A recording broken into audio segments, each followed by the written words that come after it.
Hello out there and welcome to this week's Great Game. My name is Mikkel Rosenvold and this is your weekly geopolitical update. This week we cover three areas of importance in geopolitics right now. We cover the terror attacks in Moscow, we cover the trouble around Netanyahu's cancelled trip to the US, and finally we cover some interesting new opinion polling on the US presidential election, all matters to your portfolio. But let's start with the tragic events in Moscow. A huge terror attack inside a concert venue costs hundreds their lives. And the political aftermath of this is still a little bit blurry and still developing. The initial reaction on social media, at least in the West, was of course to cast doubts over the initial narrative of blaming Ukraine for this. I find this highly speculative as well, and I don't think Ukraine had anything to do with this. Pretty soon after the attacks, ISIS took charge or took responsibility for the attacks. And that caused a lot of people in the West, including famous influencers like Andrew Tate, to be really surprised about this, because hasn't ISIS been dormant for 10 years? Why would ISIS even attack Russia? Well, let me try and explain it, which also explains why I actually believe the ISIS narrative. We all remember when the US and coalition forces fought ISIS in Iraq and Syria a couple of years ago. We remember when Trump talked about having killed Abu Bakr al-Baghdadi like a dog.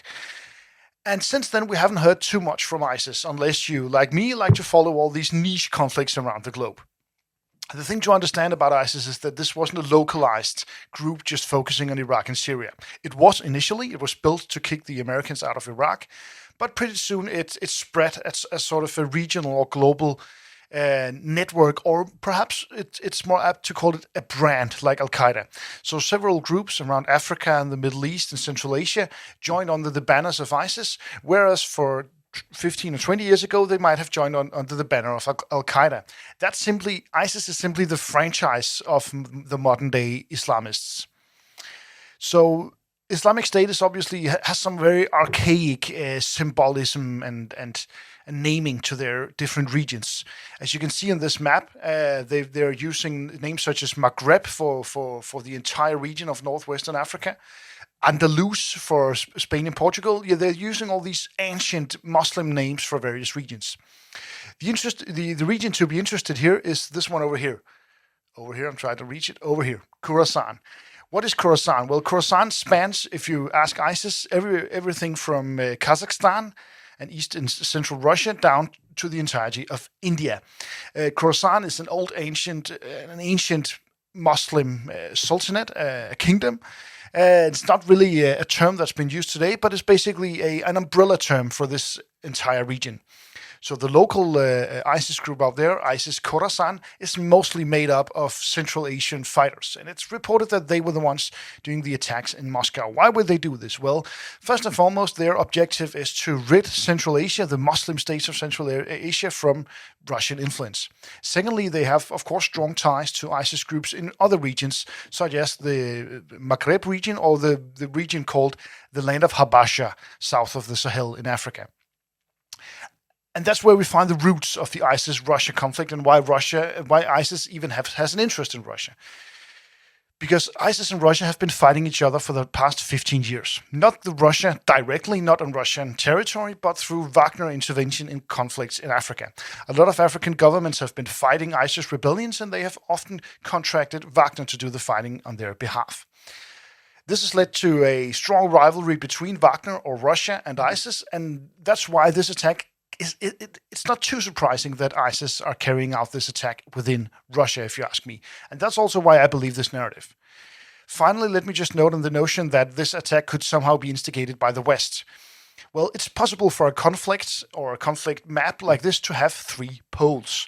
You have Russia, you have ISIS, and you have the West, neither of which can stand each other at the moment. That doesn't mean that the two have to be working together. There can be three parts in a conflict like this, and that's what we're seeing in this scenario, in this geopolitical map of conflict.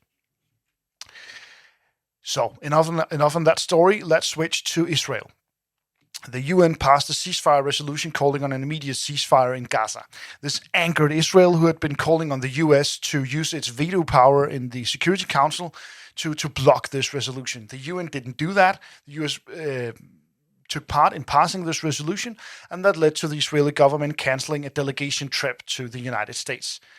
This might sound quite simple, but it is a major signal to cancel these kind of trips that has usually been months in the planning.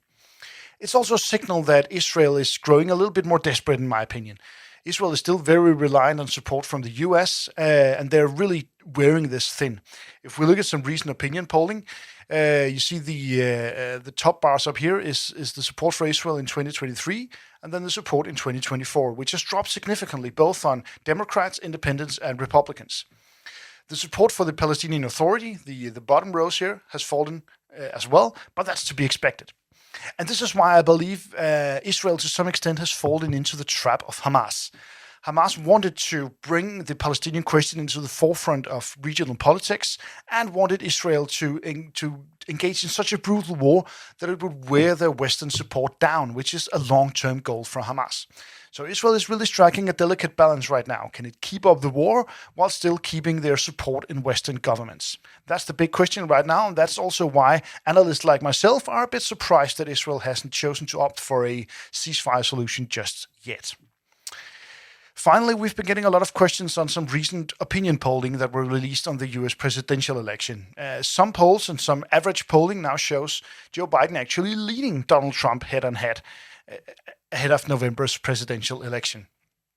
This is, of course, significant, but the polls still show very different pictures depending on how you measure these averages and what polls you use.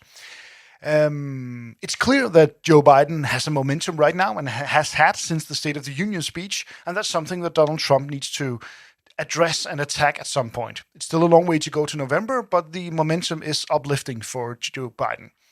Still, however, and I can't state this enough, look at what happens when we turn this into a three-horse race, including Robert F. Kennedy, who is right now looking like he will be on most ballots.